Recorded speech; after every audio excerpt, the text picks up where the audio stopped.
오늘 말씀의 제목은 B와 D 사이의 예프입니다. 우리 옆에 분에게 이렇게 인사하겠습니다.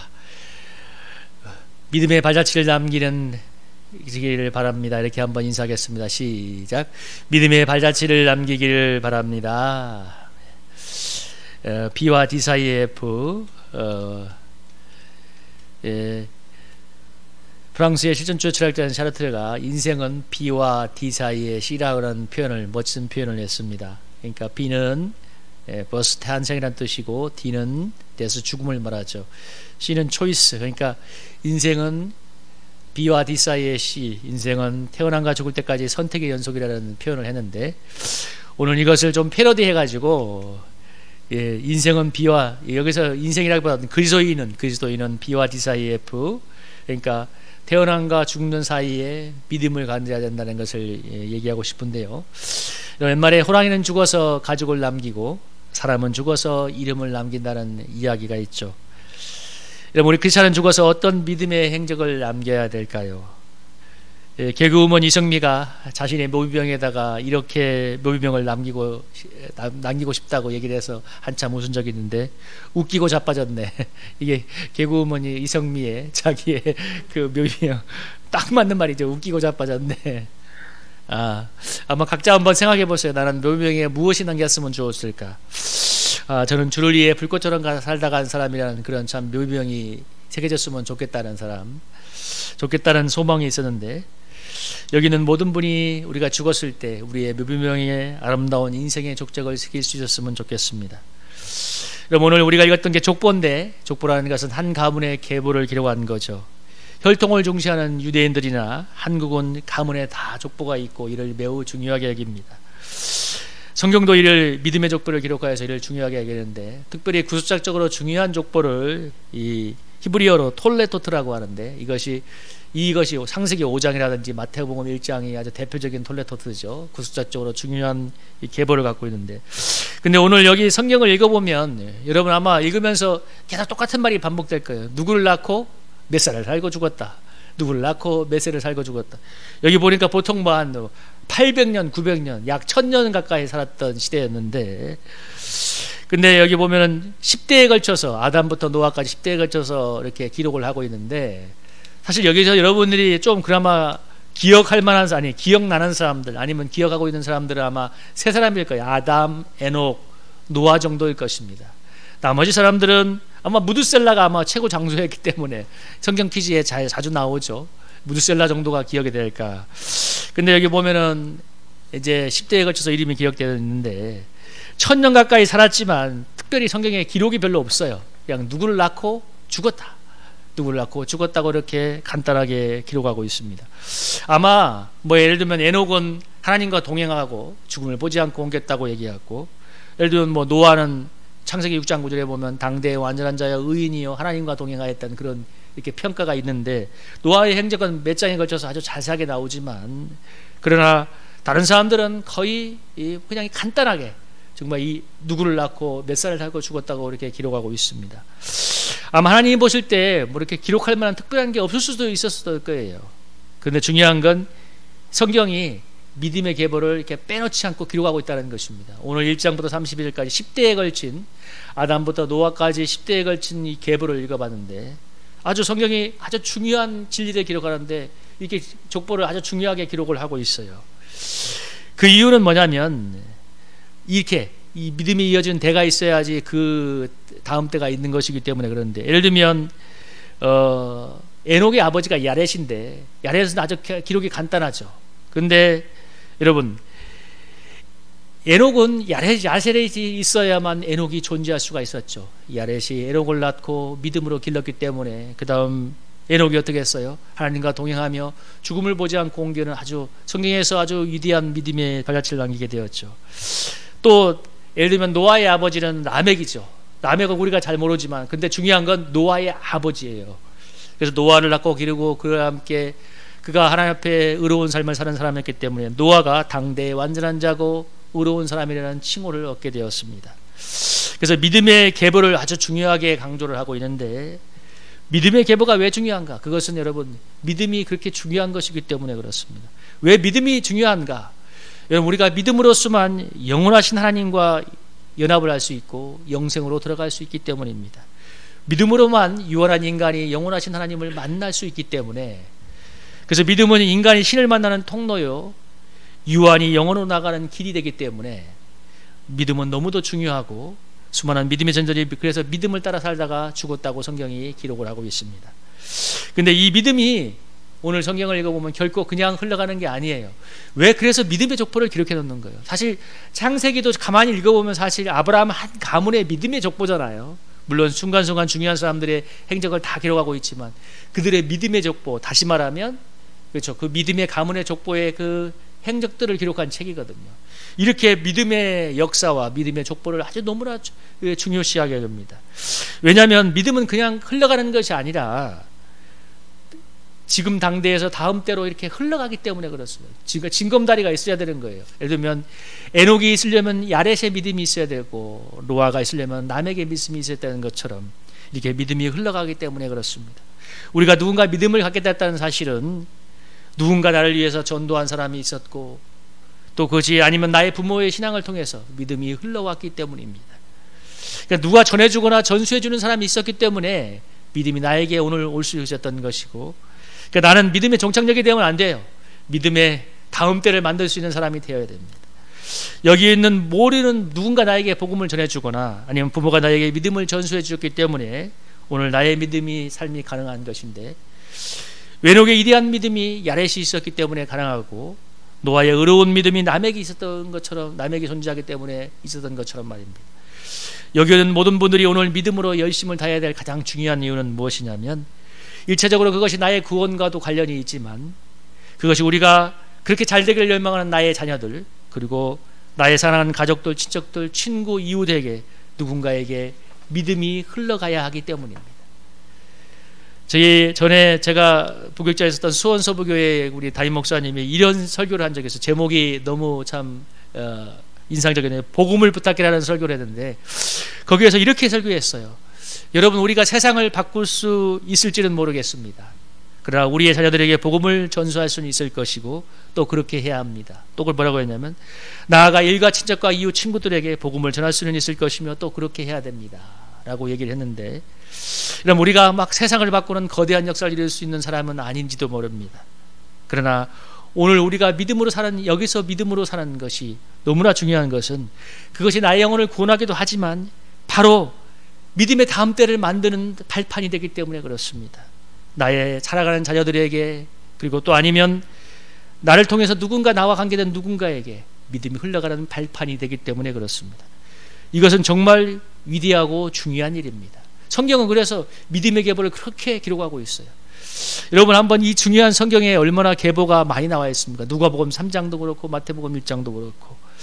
여러분, 열왕기상 18장에 보면 엘리야가 거대한 믿음의 승리를 이루죠.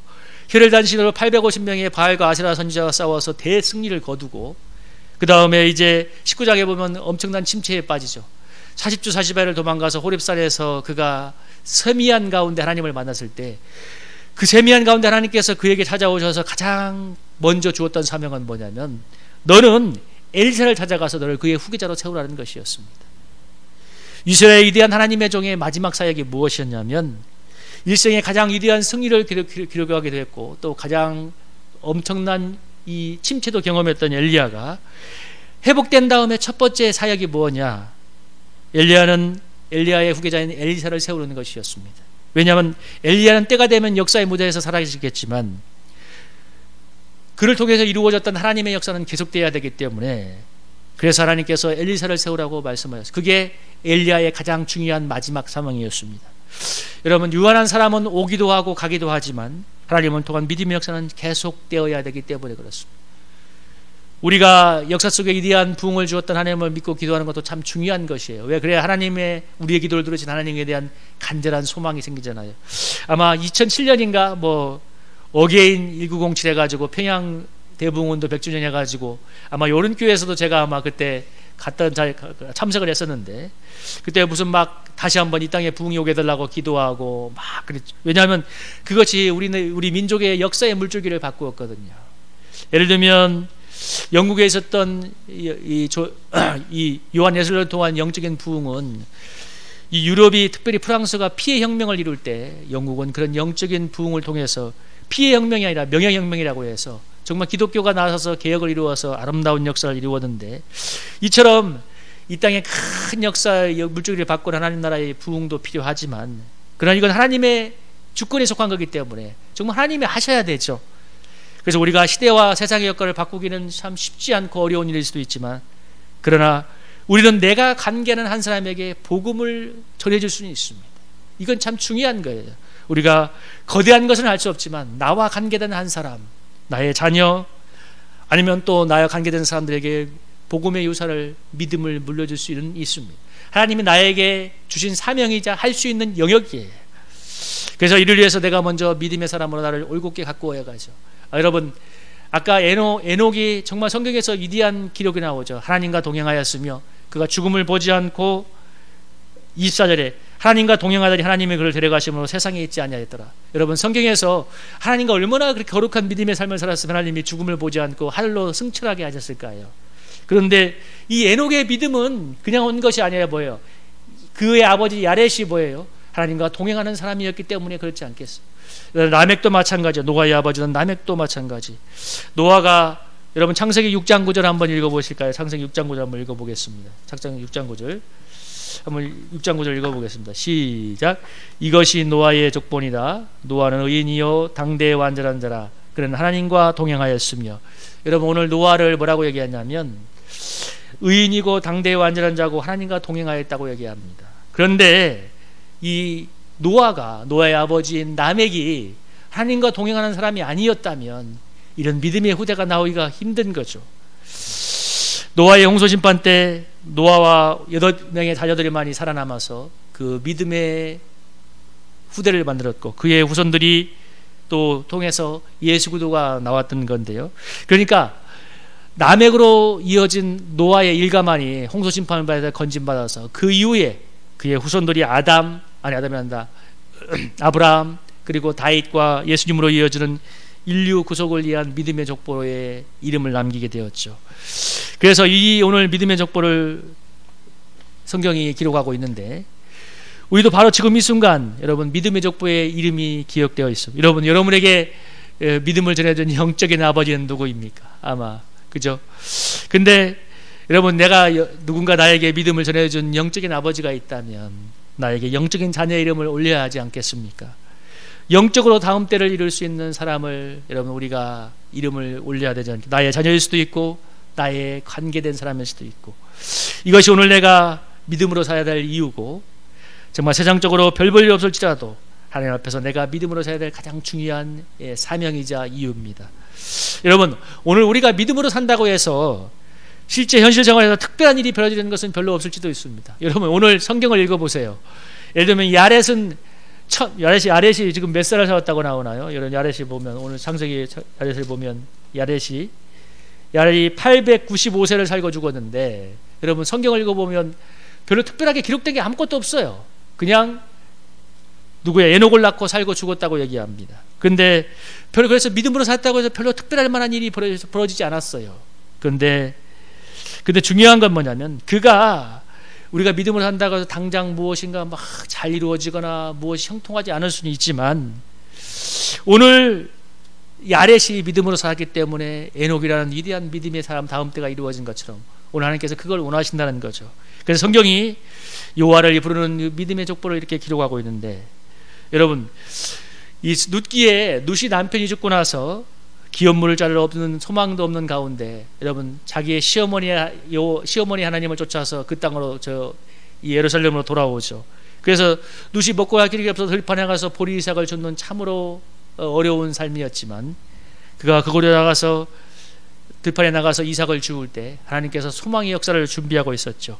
기업물을 짜했던 보아스를 만나게 하시고, 그리고 보아스를 통해서 믿음의 대를 잇고, 그래도 보아스의 후손에서 다윗이 나오고, 그리고 예수님이 나오는 믿음의 위대한 족보를 이루었는데, 그래서 성경이 이방 여인은 믿음에 있는 룻을 기록해서 몇 장에 걸쳐서 그 룻의 행적을 기록하고 있습니다. 근데 여기서 그 여인의 이름을 기록하고 있는 건 뭐냐면, 하나님께서 정말 아무런 소망이 없었지만 들판에 나가서 정말 이제 이삭을 캐면서 먹고 살아야 하는 근근한 형편이었지만 그가 시어머니 하나님을 믿는 그 믿음으로, 여호와를 믿는 신앙으로 그가 믿음의 삶을 살았기 때문에 하나님의 기업 물자를 만나서 믿음의 계보를 잇게 했다는 것입니다. 여러분, 우리는 오늘 우리의 사람이 누처럼 외형적으로 별 일이 없고 내일 나가서 우리가 직장에 출근해서 또 일터에서 먹고 살기 위해서 그런 삶을 살아간다 할지라도 우리가 롯처럼 영원하신 하나님을 바라보고 살아간다면 하나님은 저와 여러분의 믿음을 통하여서 영원한 하나님 나라의 후대의 역사를 이루어 가실 것입니다. 그리고 그런 위대한 믿음의 역사는 나의 자녀들과 그리고 나의 관계된 누군가에게 분명하게 흘러갈 것입니다. 여러분, 제가 주보에 적었죠. 2만 번 기도 응답을 받은 조지 밀러가 그가 일생 동안 50년 동안 기도했는데 응답받지 못한 게 그의 정말 친한 친구의 회심이었습니다. 그런데 뮬러가 죽고 난 뒤 1년이 되지 않아서 그의 친구가 하나님께 돌아왔습니다. 여러분, 그래서 뮬러를 보면서 여러분 우리가 느낄 게 뭐냐면 믿음의 인내의 삶은 반드시 때가 되면 열매를 맺는다는 것입니다. 사랑하는 우리 성도님들, 오늘 야렛의 삶이 에녹을 낳았고 라멕의 삶이 노아를 낳았던 것처럼 오늘 우리의 삶이 참 성경에는 아니면 정말 인간적으로는 별 볼일 없어 보일지 몰라도 내가 지금 이 시간 이 오늘 하루하루를 또 앞으로를 신실한 믿음으로 살아간다면 하나님께서 반드시 누군가에게 적어도 한 사람에게만큼은 아름다운 복음의 씨앗을 남기는 그런 정말 축복의 삶을 살아가게 할 줄로 믿습니다. 우리 사랑하는 성도님들이 믿음의 다음 때를 남기는 아름다운 발자취를 남기는 우리가 되기를 주님의 이름으로 축복합니다.